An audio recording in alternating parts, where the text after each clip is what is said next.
Vector addition law में resultant का formula था under root a square plus B square plus 2ab cos theta, जहां theta था angle between A vector and B vector. इस पे first numerical है in which condition resultant of two vectors will be maximum। देखिए बेटा, आपसे कहा गया in which condition resultant of two vectors will be maximum। मतलब ये जो रिजल्ट है ये कब मैक्सिमम आएगा। तो बेटा रिजल्ट की वैल्यू डिपेंड करेगी ए पर, बी पर और थीटा पर। जैसे मान लीजिए ए है 4, बी है 3, तो ये तो फिक्स हो गए कि ए 4 रहेगा, बी 3 रहेगा। चेंज क्या कर सकते हम? थीटा। थीटा 0 से लेकर 180 डिग्री तक हम कुछ भी ले सकते हैं। जैसे दो वेक्टर्स अगर सेम डायरेक्शन में है तो थीटा 0 है, अब 30 है, अब 45 है, अब 60 है, अब 90 है, अब 120 है। तो ए और बी तो फिक्स रहेंगे, चेंज क्या हो सकता है? थीटा। इसका मतलब क्वेश्चन में आपसे क्या पूछा गया? इन विच कंडीशन, मतलब eight which angle resultant of two vectors will be maximum. Question clear है? दो वेक्टर्स के बीच में वो कौन सा एंगल है जब उनका रिजल्ट मैक्सिमम आएगा। देखिए,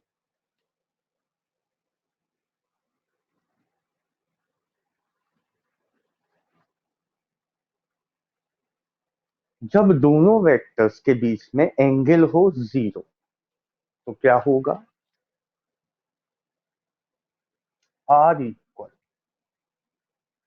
under a square plus B square plus 2ab cos 0। Cos 0 की वैल्यू क्या होती है? 1। तो a square plus B square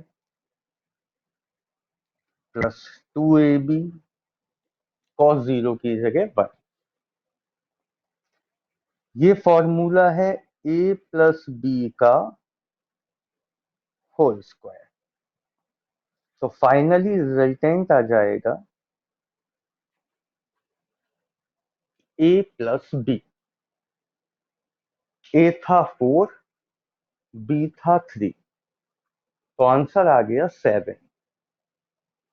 बाकी आप कोई भी एंगल रख के देख लो, यहाँ पे 30, 45, 60, 90, 120, 150, 180, कोई भी एंगल रख के देख लो, कभी भी आपको रिजल्ट 4 प्लस 3 इक्वल 7 नहीं मिलेगा।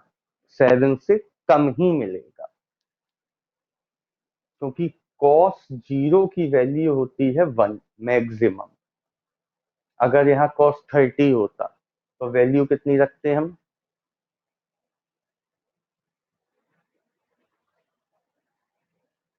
अगर यहाँ cos 30 होता तो वैल्यू कितनी रखते? √3/2। √3/2 1 से कम होता है, 1.732/2। 1 से कम आए। अगर हम यहाँ cos 45 लिखते तो 1/√2, 1/√2 भी 1 से कम होता है। cos 60 लिखते तो हाफ, 1 से कम। cos 90 लिखते तो 0। cos 120 तो माइनस का हाफ। मतलब cos 0 की वैल्यू मैक्सिमम होती है 1। तो कौन से एंगल पर दो वेक्टर्स का रिजल्टेंट मैक्सिमम आता है? जब दोनों वेक्टर्स के बीच में एंगल 0। कोई डाउट बेटा किसी को?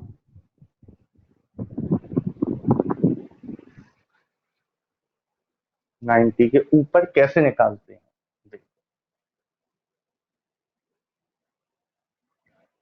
0, 90, 180। यहां आता है ऑल, यहाँ साइन और कॉसेक प्लस के होते हैं, बाकी सब माइनस के। यहाँ ऑल पॉजिटिव। जैसे मान लीजिए आपको cos 120 की वैल्यू निकालनी है, तो इसे आप लिखेंगे cos 180 माइनस 60, लिख सकते हैं। अब cos 180 माइनस थीटा इक्वल क्या होगा? माइनस का cos थीटा। देखिएगा फॉर्मूला है ये, cos 180 माइनस थीटा इक्वल, मैंने अभी अभी बताया साइन और कॉसिक प्लस के रहेंगे, बाकी सब काय के आएंगे? माइनस के। तो जब भी आप cos 180 में से थीटा माइनस करोगे तो आंसर माइनस का आएगा, माइनस का cos थीटा। तो cos 180 माइनस 60 क्या हुआ? माइनस का cos 60 की वैल्यू। आगे समझ में? चलो, सेकंड न्यूमेरिकल में आपसे कहा गया कि in which condition resultant of two vectors will be minimum। अब आपको बताना है कब दो वेक्टर्स का रिजल्ट मिनिमम आएगा। तो बेटा बताइए cos थीटा की मिनिमम वैल्यू क्या होती है? बेटा cos थीटा की मिनिमम वैल्यू होती है -1, और वो होती है 180 डिग्री पर। मतलब जब एक वेक्टर यहां हो और दूसरा वेक्टर यहां से पूरा घूम के 180 डिग्री पर, तो cos 180 लिखोगे यहां। cos 180 की वैल्यू -1, तो ये हो जाएगा a² प्लस b² -2ab, यानी कि √a माइनस बी का होल स्क्वायर। तो अब रिजल्ट क्या आएगा? a minus B. बताइए ये बात आपको क्लियर हुई?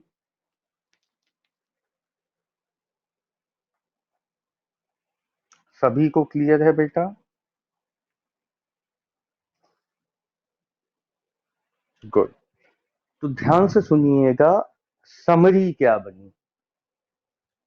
अगर एक वेक्टर है 4 और दूसरा वेक्टर है 3, तो उनका मैक्सिमम रिजल्ट कितना आएगा? 4 + 3 7। और मिनिमम रिजल्ट कितना आएगा? 4 - 3 1। ठीक है। जैसे क्वेश्चन नंबर 4 है, क्वेश्चन नंबर 4 में देखना क्या पूछा गया।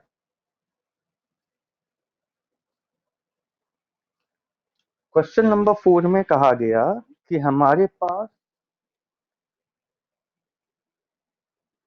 दो फोर्स हैं, 4 न्यूटन और 3 न्यूटन। इन चार ऑप्शन में से 1 न्यूटन,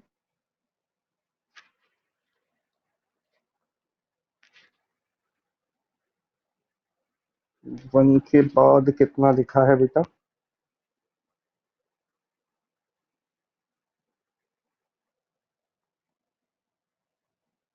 3 न्यूटन, 8 न्यूटन और 6 न्यूटन। इस 3 को 5 कर लेना। इनमें से कौन सा रिजल्टेंट नहीं हो सकता? सही ऑप्शन क्या होगा? सी। क्योंकि 4 + 3 = 7 न्यूटन, मैक्सिमम रिजल्ट आएगा 7 न्यूटन, और 4 - 3 = 1 न्यूटन। तो 1 न्यूटन से लेकर 7 न्यूटन तक, मिनिमम से मैक्सिमम तक सारे रिजल्ट पॉसिबल हैं। केवल कौन पॉसिबल नहीं है? 8 न्यूटन। समझ में आई ये बात? सभी लोग लिख लीजिए इसका answer. Minimum result is 1 Newton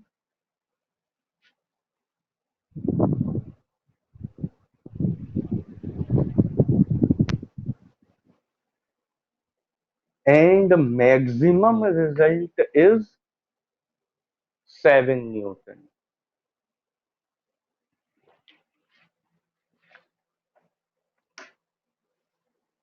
So all the result from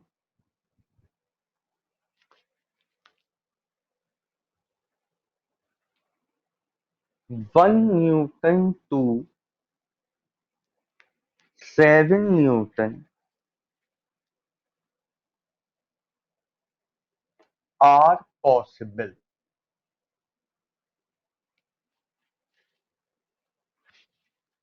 Only 8 Newton result is not possible.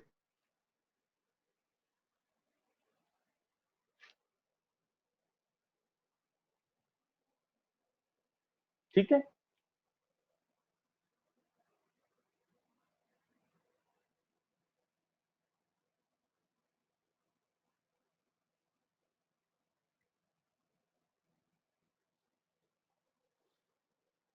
Third question most important है।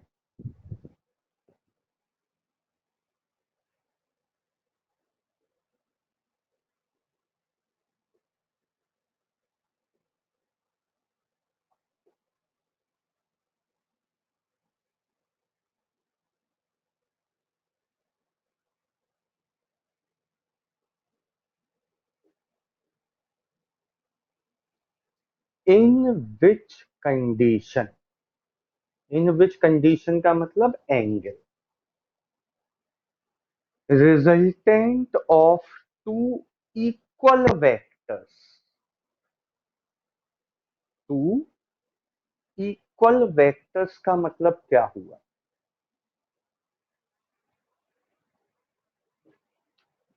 मतलब अगर ए एक्स है तो बी भी एक्स है। ठीक?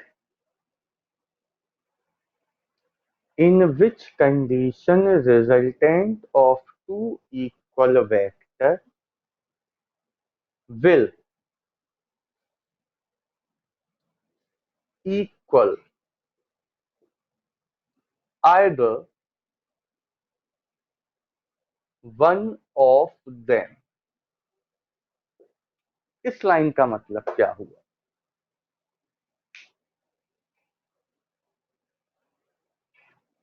कोई बताएगा इस लाइन का मतलब क्या हुआ? हाँ, resultant will equal either one of them, मतलब रिजल्टेंट ए के बराबर आना चाहिए या रिजल्टेंट बी के बराबर, क्योंकि ये दोनों ही एक्स हैं, तो रिजल्टेंट भी क्या होगा? एक्स। ये हमें गिवन है। कोई डाउट किसी को?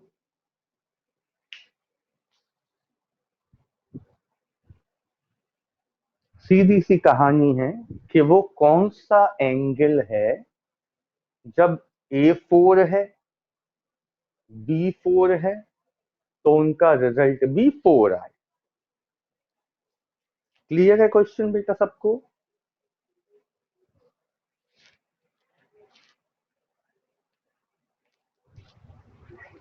गर्ल्स?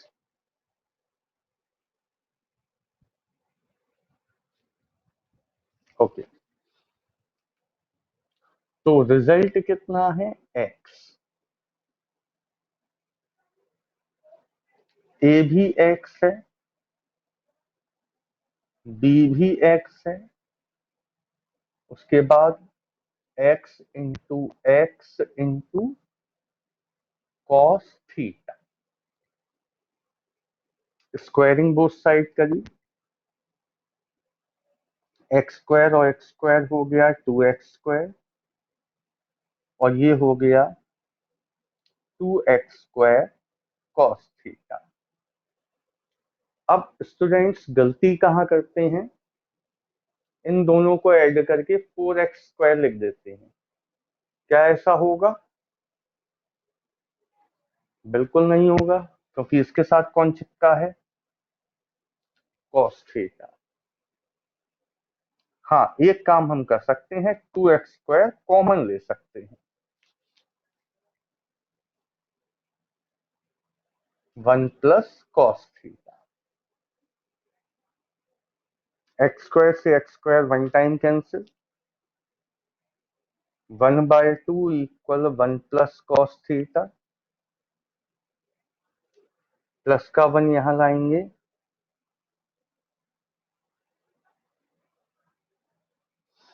माइनस का 1/2 आया, और -1/2 होता है कॉस 120।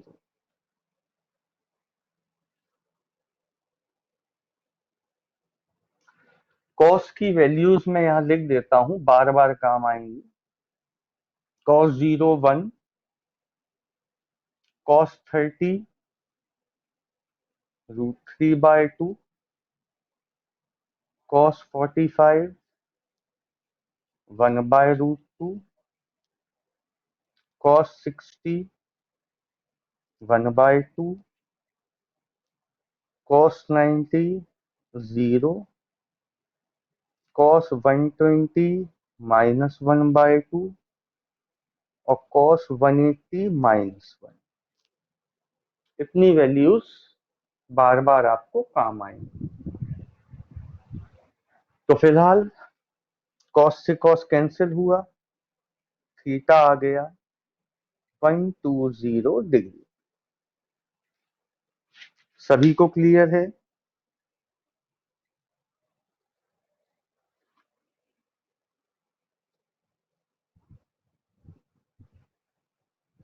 नोट कर लीजिए जल्दी, क्वेश्चन नंबर 5 पे आते हैं फिर।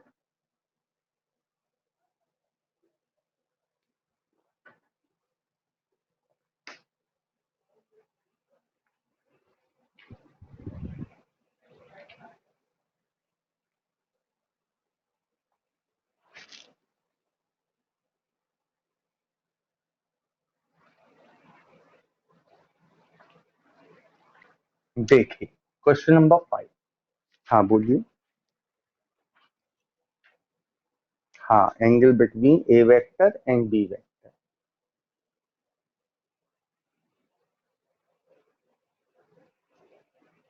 Question number 5।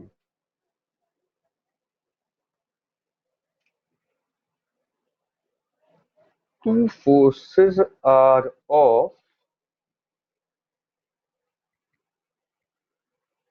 बेटा फोर्स पहला वाला नहीं दिख रहा है, कितना है, 8 न्यूटन है। फर्स्ट फोर्स देखते हैं कितना है, 8 न्यूटन है। Two forces are 8 newton and 3 newton. At what angle their resultant is 4 Newton.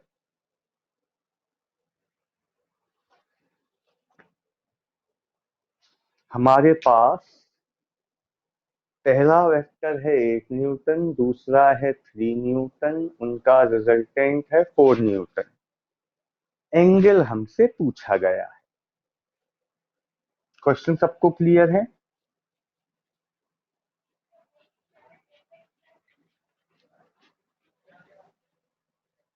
संकल्प क्या करेंगे इस क्वेश्चन में?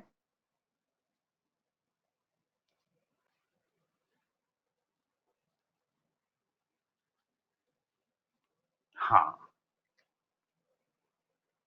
तो 4 इक्वल होगा √8² +3² +2 × 8 × 3 × cos थीटा। तो 4 का स्क्वायर 16, 8 का स्क्वायर 64, 3 का स्क्वायर 9, 8 3 जा 24, 2 जा 48। स्क्वायरिंग बोथ साइड कर लिए। 16 इक्वल 73 प्लस 48 cos थीटा।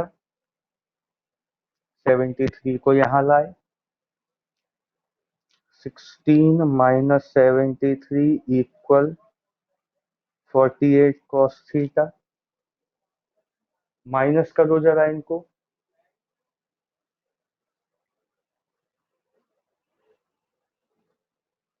कितना बचा?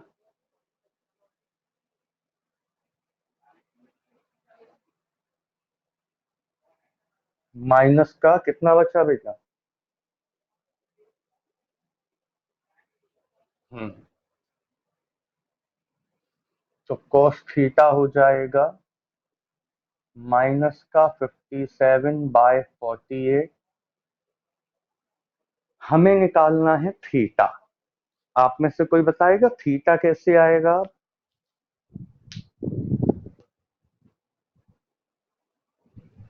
सबको क्लियर है ये चीज? जब यहाँ वैल्यू टेबल वाली ना हो तो कॉस को दूसरी साइड लाते हैं, तो थीटा क्या बन जाएगा? कॉस इनवर्स माइनस का 57/48। Is it clear to all? Good.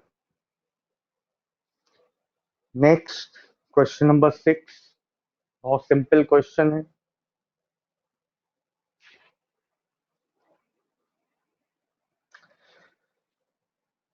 एक फोर्स आपको दिया है 6 न्यूटन इन वेस्ट। सेकंड फोर्स आपको गिवन है, यार ये क्वेश्चन कंप्लीट नहीं है, इसको कंप्लीट कर लीजिए। एक फोर्स है 6 न्यूटन वेस्ट, दूसरा फोर्स है 8 न्यूटन नॉर्थ। गिवन है, लिख लीजिएगा ये। Find their resultant.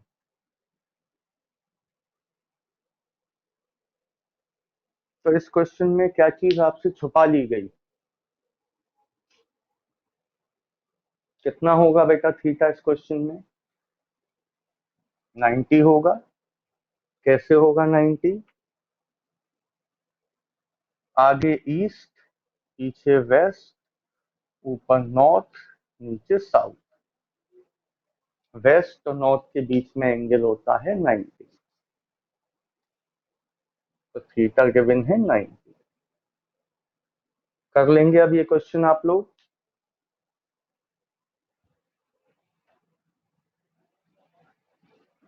हम्म, सही है, 10 न्यूटन आएगा आंसर। आगे चलें। 7।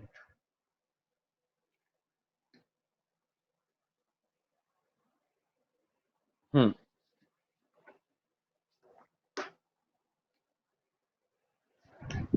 अब आपको दिया है 7th क्वेश्चन में, एट व्हाट एंगल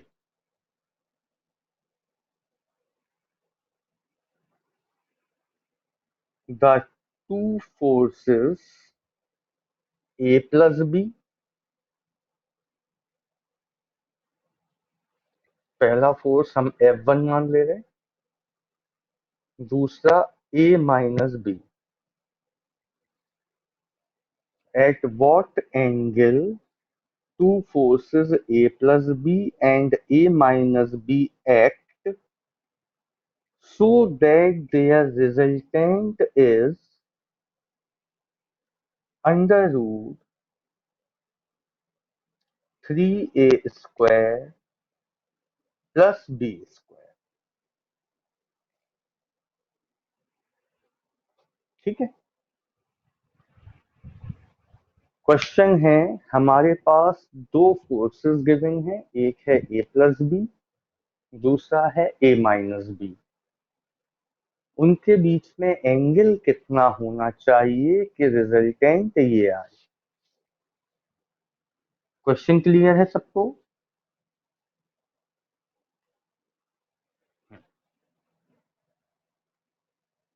तो आर इक्वल लिखेंगे under root F1 square plus F2 square plus 2 F1 F2 cos theta. अब इसमें एक एक करके सबकी वैल्यूज, आर की जगह under root 3a² plus B square equal under root F1 की जगह ए प्लस बी का होल स्क्वायर, F2 की जगह ए माइनस बी का whole square plus 2 F1 A plus B F2 A minus B into में cos theta. ठीक है। अब रूट से रूट कैंसिल हो जाएगा, बचा 3a² plus B square. Squaring both side करेंगे तो रूट कैंसिल हो जाएगा। इसको ओपन करो तो a² plus b² plus 2ab plus a² plus b² minus 2ab plus 2 a plus B A minus B into में कॉस थीटा। इतना clear है सबको?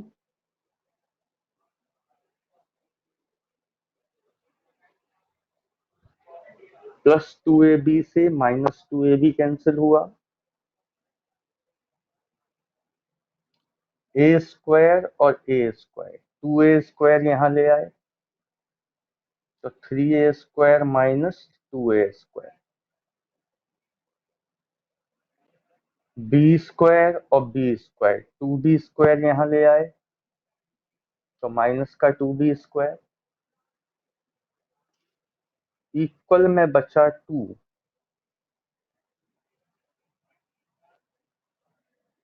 ये बचा। अब 3a² में से a² कम हुआ तो बचा a², यहाँ माइनस का b² इक्वल में 2a² माइनस b² इंटू में cos थीटा। इस पूरे को नीचे लाओगे तो बचेगा 1/2 equal cos theta.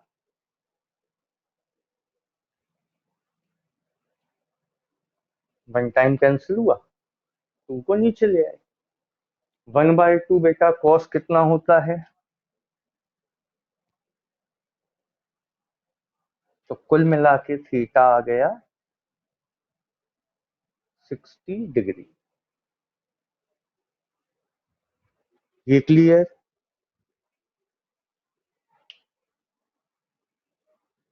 Good. Next question, question number 8।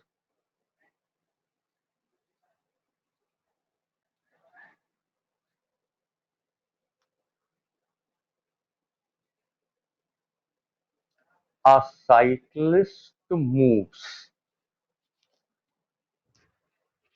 5 kilometer in east।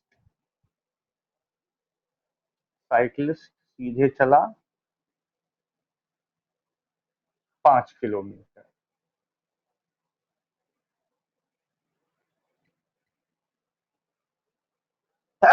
Sorry, M पे पहुंचा। Now he take a turn by angle 45 degree. तो बेटा आप अपने आप को रख के देखो, आप ऐसे साइकिल चला रहे हो, आपको 45 डिग्री टर्न करना है, तो ऐसे ही टर्न करोगे।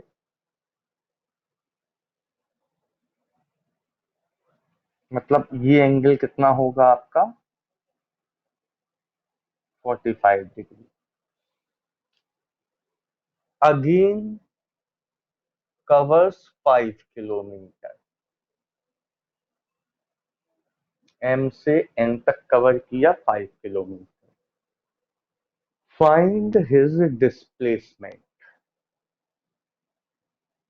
ये आपको निकालना है। तो क्या होगा, are equal √a² plus b² plus 2ab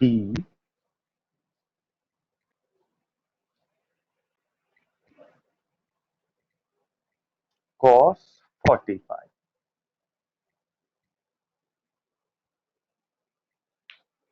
बेटा ट्राइंगल लॉ जो हमने प्रूव किया था याद करो, एंगल हमेशा बाहर से ही बनता है। थीटा जो था वो बाहर से ही बनने वाला एंगल है, ये वाला नहीं होता।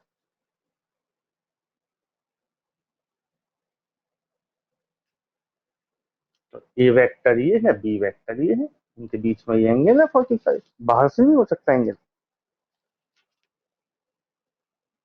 जो हमने प्रूविंग की थी उसमें थीटा यही तो लिया था 45। ठीक है, हो जाएगा ये कि करूं, हो जाएगा ना। गुड। इसके बाद एनसीईआरटी का क्वेश्चन है 9th, most most important.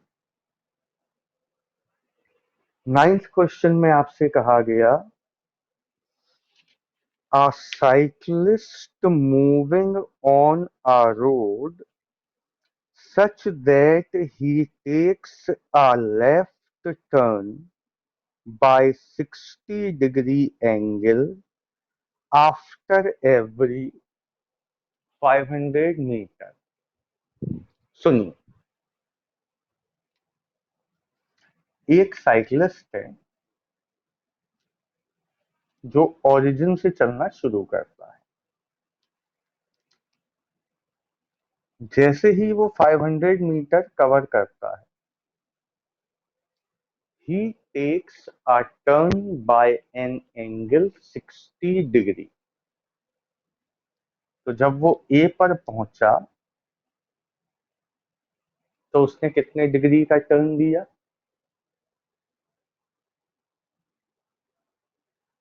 60 degree. ठीक है। फिर उसने 500 मीटर चला। अब देखना यहां से, फिर ये क्रॉसिंग आई बी पॉइंट पे। यहां से फिर से उसने 60 डिग्री का टर्न लिया। तो बी से बेटा ये है एक्स एक्सिस, यहां से 60 डिग्री ऐसे ही जाएगा। बोलिए यस और नो। ऐसे ही जाएगा 60 डिग्री।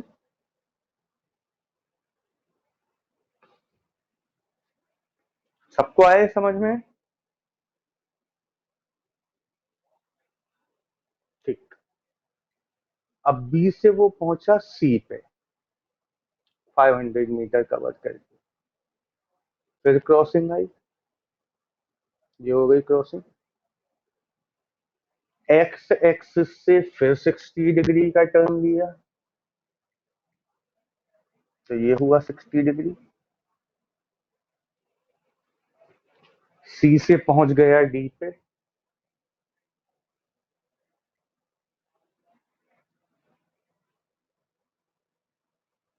Is it clear?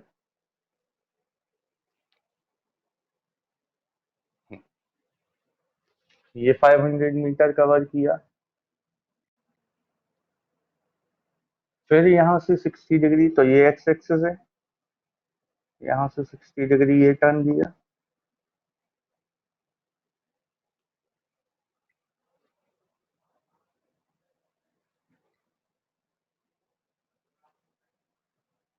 ई पे आ गया।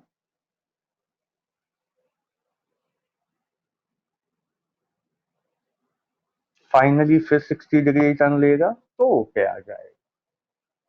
तो कुल मिला के कैसी फिगर बना ली उसने? ठीक है, हेक्सागन बन गया। अब आपसे क्या पूछा गया है? Find his displacement eight third turn. Third turn पर उसका डिस्प्लेसमेंट बताना है।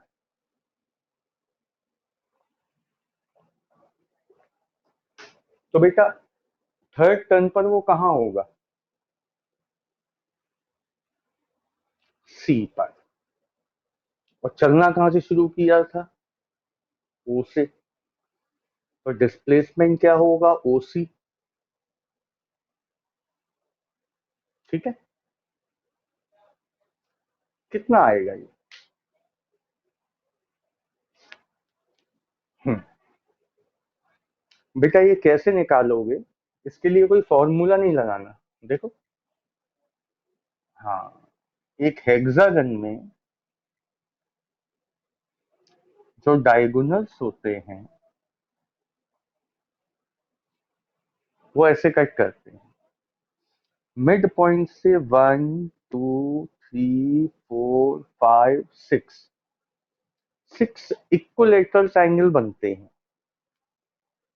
इक्विलेटरल ट्रायंगल है इसका मतलब अगर ये साइड ए है तो ये भी ए होगी, ये ए है तो ये भी ए होगी। तो डायगोनल कितना होता है? ट्वाइस ऑफ ए। आप चाहें तो सीधे सीधे लिख लीजिए ताकि आपको याद रहे कि हेक्सागन में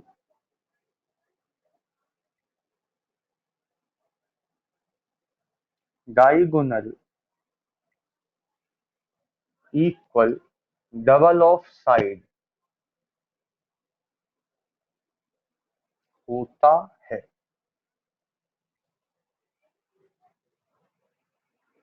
तो सीधे सीधे ओ सी क्या आ जाएगा? डबल ऑफ ओ ए।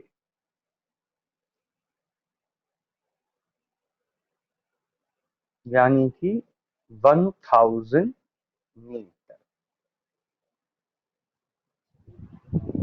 सबको क्लियर है ये?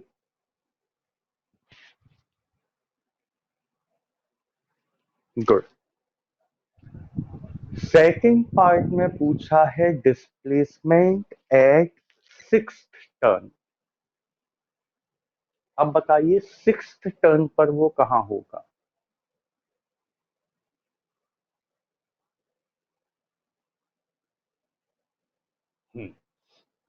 यहाँ थर्ड हो गया था, फोर्थ, फिफ्थ, सिक्स्थ। तो ओरिजिन से चला था और ओरिजिन पे वापस आया, तो डिस्प्लेसमेंट कितना हुआ? 0। लिख लीजिए। एट सिक्स्थ टर्न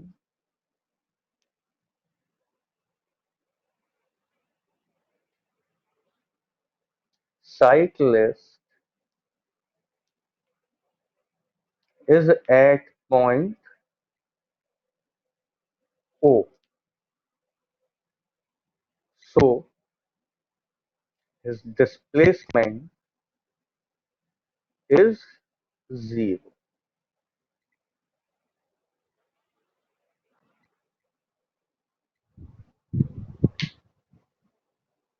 अब हम आते हैं एथ टर्न पर। बताइए एथ टर्न पर वो कहां होगा? डी पर होगा। चलना कहां से शुरू किया था? ओरिजिन से। तो ये रहा displacement O B.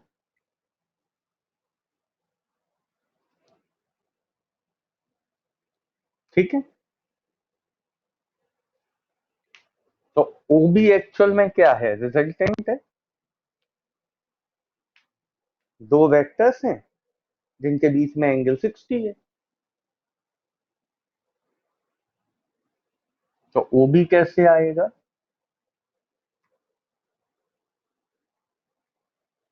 Under root 500 का स्क्वायर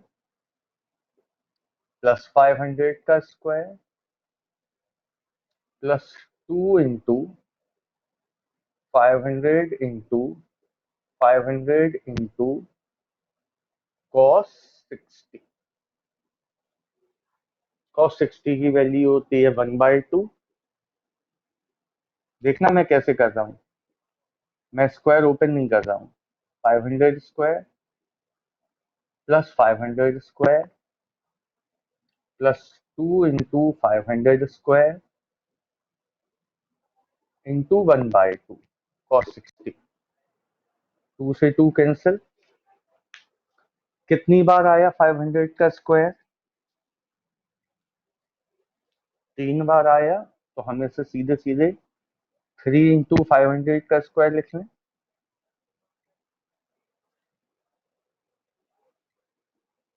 स्क्वायर से इसका रूट कैंसिल, 500 बाहर,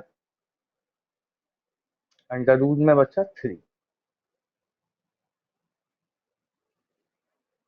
इजी हो गया कैलकुलेशन। तो बेटा ये न्यूमेरिकल्स थे based on vector addition law.